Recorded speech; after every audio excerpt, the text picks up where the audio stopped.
കഴിഞ്ഞ എപ്പിസോഡിൽ നമ്മൾ നിർത്തിയത് ഇഞ്ചിപ്പാറക്കോട്ടയിലായിരുന്നു. ഇപ്പം നമ്മളുള്ളത് ഇഞ്ചിപ്പാറക്കോട്ട ക്ഷേത്രത്തിലാണ്. ഈ ക്ഷേത്രം മലയരയന്മാരുടെ ക്ഷേത്രമായിട്ടാണ് കണക്കാക്കപ്പെടുന്നത്. ഇതിന് ഓരോ വർഷവും ആന ഇറങ്ങി സീസൺ കഴിയുന്ന സമയത്ത് ആന ഇറങ്ങി വീണ്ടും ഇതെല്ലാം ചവിട്ടി പൊളിച്ച് കളയും. വീണ്ടും അടുത്ത സീസൺ ആകുമ്പോൾ അവർ പുനർനിർമ്മിച്ച് വെക്കുകയാണ് സാധാരണഗതിയിൽ ചെയ്യാറുള്ളത്. അവിടെ നിന്ന് നമ്മൾ ഇറക്കം തുടങ്ങി കഴിഞ്ഞ് കഴിഞ്ഞാൽ അഴുതമലയുടെ ഇറക്കമാണ്, കുറച്ച് കഠിനമായ ഇറക്കമാണ്. ആ ഇറക്കത്തിൽ കൂടെ നമ്മൾ ഇറങ്ങി എത്തിച്ചെല്ലുന്നത് മുക്കുഴിയിലാണ്. നമ്മൾ ഇന്ന് സ്റ്റേ ചെയ്യാൻ പോകുന്ന മുക്കുഴിയിലാണ്. ഇതാണ് മുക്കുഴി ക്ഷേത്രത്തിൻ്റെ എൻട്രൻസ്. അവിടെയും ഫെൻസിങ്ങുകളൊക്കെ കെട്ടി ആനയും മറ്റൊന്നും കടക്കാതിരിക്കാൻ വേണ്ടിയിട്ട് ഉള്ള പ്രിക്കോഷൻസ് ഒക്കെ എടുത്തിട്ടുണ്ട്. ഇത് കണ്ടു കഴിഞ്ഞാൽ റോളറൊക്കെ കണ്ടില്ല, ഇതുവഴി മൃഗങ്ങളൊന്നും കയറി വരാതിരിക്കാൻ വേണ്ടിയിട്ടുള്ള റോളറൊക്കെ ഇട്ട് ആ ക്ഷേത്രത്തിനെ സംരക്ഷിക്കുന്നതിന് വേണ്ടി ചെയ്തിരിക്കുന്നതാണത്. അപ്പോൾ ഇതാണ് മുക്കുഴി ക്ഷേത്രം. ഈ ക്ഷേത്രത്തിലാണ് നമ്മളിന്ന് വിരിവയ്ക്കാൻ പോകുന്നത്. നമ്മളതിന് അരികത്ത് തന്നെ ഒരു സ്ഥലത്തായിട്ട് വിരിവെച്ച് നേരെ പോയി കുളിച്ച് അന്നത്തെ ഭക്ഷണമൊക്കെ കഴിച്ച് കിടന്നു. പിറ്റേ ദിവസം രാവിലെ ആയപ്പോൾ മുക്കുഴി ക്ഷേത്രത്തിൽ നിന്നും വീണ്ടും യാത്ര പുനരാരംഭിച്ചു. മുക്കുഴി ക്ഷേത്രത്തിൽ നിന്നുള്ള യാത്ര പുനരാരംഭിച്ചു കഴിഞ്ഞാൽ നമ്മൾ എത്തിച്ചേരാൻ പോകുന്നത് കരിയിലാന്തോടാണ്. കരിയിലാന്തോട് കഴിഞ്ഞ് കഴിഞ്ഞാൽ പിന്നെ കരിമലയുടെ ആരംഭമായി. അപ്പോൾ കരിയിലാന്തോട് വരെ ഉള്ള സംഭവങ്ങളാണ് നമ്മൾ ഇന്ന് ഈ എപ്പിസോഡിൽ പറയാൻ പോകുന്നത്. അപ്പോൾ നമ്മൾ 10 പേരടങ്ങുന്ന സംഘം ഇവിടെ നിന്നും യാത്ര പുറപ്പെട്ടു. മുക്കുഴി ക്ഷേത്രത്തിൽ നിന്നും തൊഴുത് രാവിലെ തന്നെ യാത്ര പുറപ്പെട്ടു. യാത്ര പുറപ്പെട്ട് കാട്ടിലൂടെയുള്ള യാത്രയാണ്. അവിടെയാണ് ഏറ്റവും കൂടുതൽ ആനകൾ ഉണ്ടാകുന്ന സ്ഥലമാണ് ഈ ഏരിയ എന്ന് പറയുന്നത്. ആനകളുടെ സാന്നിധ്യം നമുക്ക് പല സ്ഥലങ്ങളിലും മനസ്സിലാക്കാൻ കഴിയുന്നുണ്ടായിരുന്നു. കാരണം എന്താണെന്ന് വെച്ച് കഴിഞ്ഞാൽ ആനയുടെ ചൂരും അന്നേരം ഇടുന്ന ആനപ്പിണ്ടങ്ങളും ഒക്കെ പോകുന്ന വഴിയിലൊക്കെ കാണാൻ പറ്റുന്നു. തീരെ ആൾസഞ്ചാരം ഇല്ലാത്ത സ്ഥലമായിരുന്നു. വളരെ കുറഞ്ഞ ആൾക്കാർ മാത്രമേ ഉള്ളായിരുന്നു. അവിടെ നിന്ന് നടന്ന് നമ്മൾ ആദ്യത്തെ ഇടത്താവളമായ കൂട്ടക്കല്ല് താവളത്തിൽ എത്തിച്ചേർന്നു.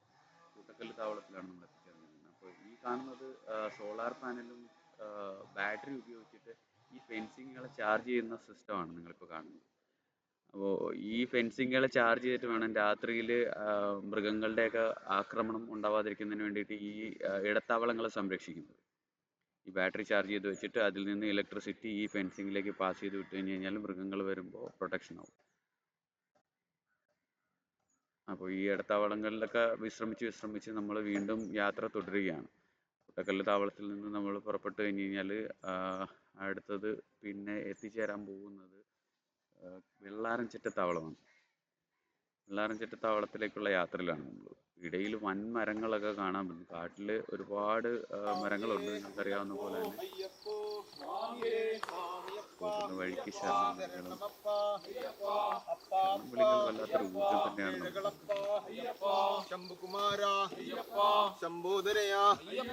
ശിവന്റെ പുത്ര ശ്രീ ശബരീശ അയ്യപ്പ അയ്യപ്പ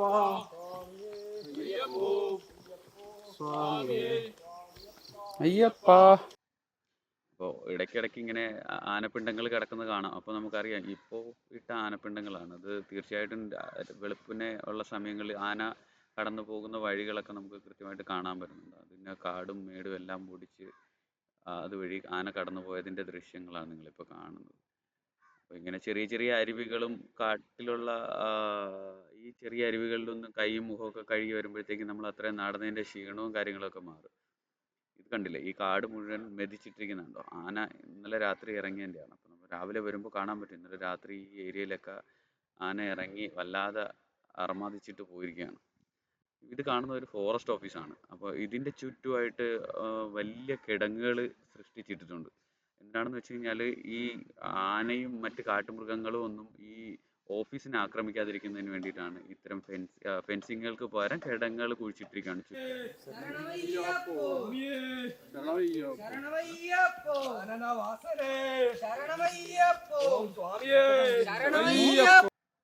യാത്രയുടെ ഇടയിൽ ഇത്തരം വലിയ മരങ്ങളൊക്കെ വീണ് കിടക്കുന്നുണ്ടാവും. ഈ മരങ്ങൾ ആ സീസൺ സമയമാവുന്ന സമയത്ത് ആ യാത്ര ചെയ്യാനുള്ള പാത മാത്രം തെളിക്കുന്നതിന് ഫോറസ്റ്റുകാർ കട്ട് ചെയ്ത് മാറ്റും.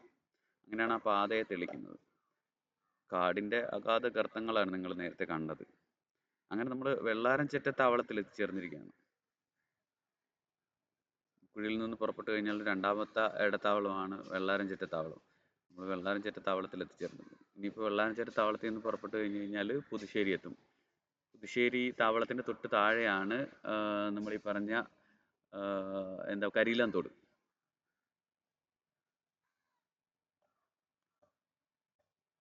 പല സ്ഥലങ്ങളിൽ നിന്നുള്ള സ്വാമിമാരാണ് നടന്നു പോകുന്നത്. അപ്പോൾ ഈ കാട്ടിനുള്ളിൽ കൂടെയൊക്കെ ഒറ്റയ്ക്ക് നടന്നു പോകുന്നത് വളരെ ഡേഞ്ചർ ആയിട്ടുള്ള കാര്യമാണ്. കാരണം ഏത് സമയത്താണ് ആന ഏത് സൈഡിൽ നിന്ന് ഏത് വരുമെന്നൊന്നും പറയാൻ പറ്റത്തില്ല. സ്വാമിയേ അയ്യപ്പ ശരണമപ്പ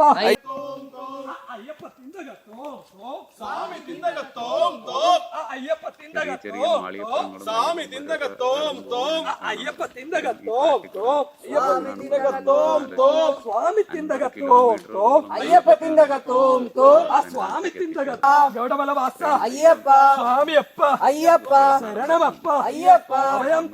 ബലത്തിൽ അങ്ങ് നടന്നു പോകുന്നതാണ് എല്ലാവരും. അങ്ങനെ നമ്മൾ ഒടുവിൽ പുതുശ്ശേരി താവളത്തിൽ എത്തിച്ചേർന്നിട്ടുണ്ട്.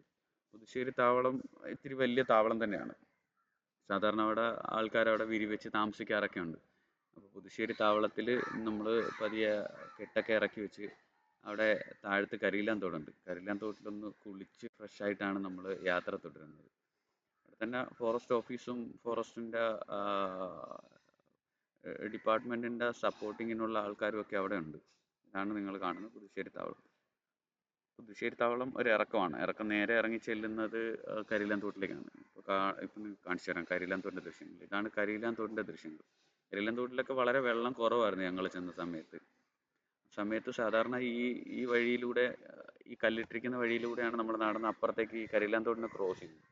സാധാരണഗതിയിൽ നമ്മൾ വരുമ്പോൾ അവിടെ വരെ വെള്ളം ഉണ്ടാവുന്നതാണ്. അവിടെ മുങ്ങിക്കിടപ്പുണ്ടാവും. പിന്നെ ചാക്കൊക്കെ അടുക്കിയിട്ടാണ് അവർ അങ്ങോട്ട് കടത്തി വിടാറുള്ളത്. അപ്പോൾ നമ്മുടെ ഈ എപ്പിസോഡ് ഇവിടം കൊണ്ട് അവസാനിപ്പിക്കുകയാണ്.